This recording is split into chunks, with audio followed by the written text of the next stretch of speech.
যে দেশটাকে আমি ভালোবাসি, যে দেশের আলো মাটি বায়ুতে আমার বেড়ে ওঠা, সেই দেশটার প্রতি যদি কোনো ভিনদেশী শক্তি অপচক্ষু রক্তচক্ষু দিয়ে তাকায়, তার রক্তচক্ষু উপড়ে ফেলার মতো সেই সৎসাহস আমাকে রাখতে হবে। যদি কোনো স্বদেশী শক্তি বিদেশের নুন খেয়ে বিদেশের গুণ গায়ে দেশে বসে, তাহলে তার বিরুদ্ধে আমাকে অ্যাকশনে ঝাঁপিয়ে পড়তে হবে। সেই সৎসাহস আমাকে রাখতে হবে, বুকে সেই তাজা ঈমান আমাকে রাখতে হবে। রাসূল করিম সাল্লাল্লাহু আলাইহি ওয়াসাল্লামের পক্ষ থেকে পাওয়া সেই দেশপ্রেম আমার সেই ঈমানকে জাগরিত করে, আলোড়িত করে। আমরা জানি হযরত রাসূল করিম সাল্লাল্লাহু আলাইহি ওয়াসাল্লাম যখন মক্কা ছেড়ে মদিনায় চলে যাচ্ছিলেন, মক্কা রাসূলের মাতৃভূমি, জন্মভূমি, তখন যাওয়ার পথে বারবার মক্কার দিকে তাকিয়ে তাকিয়ে দেখছিলেন আর অশ্রু সজল হচ্ছিলেন।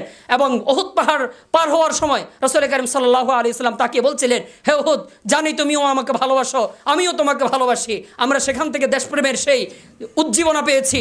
আমরা বলতে পারি, বাংলাদেশ, আমিও তোমাকে ভালোবাসি, জানি তুমিও আমাকে ভালোবাসো, তোমার এই মাতৃকোলে আমি মাথা রেখে ঘুমাই। সুতরাং এখানে এই বাংলাদেশের প্রতি যদি কেউ ষড়যন্ত্র করে, যদি কেউ ষড়যন্ত্রের নির্লক্ষ্য বাস্তবায়নের চেষ্টা করে, তাহলে তার ঠাঁই এই বাংলায় আমরা হতে দিব না ইনশাআল্লাহ।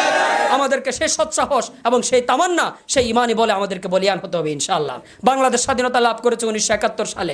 এই দেশ যা আমরা চেয়েছিলাম, সাম্য, মানবিক মর্যাদা, সামাজিক ন্যায় বিচার, আমাদের এই দেশের মানুষের নিত্য নৈমিত্তিক চাহিদা, মৌলিক চাহিদাগুলো, অন্ন, বস্ত্র, বাসস্থান, শিক্ষা, চিকিৎসা, যতক্ষণ পর্যন্ত না সুষ্ঠুভাবে আমরা আদায় করতে পারছি, যতক্ষণ পর্যন্ত না মানুষের এই স্বাধিকার আমরা বাস্তবায়ন করতে পারছি, ততক্ষণ পর্যন্ত শুধুমাত্র এই দেশের নাগরিক পরিচয় আমার মাঝে থাকার কারণে আমি এখানে ঘরে বসে থাকতে পারি না ইনশাআল্লাহ।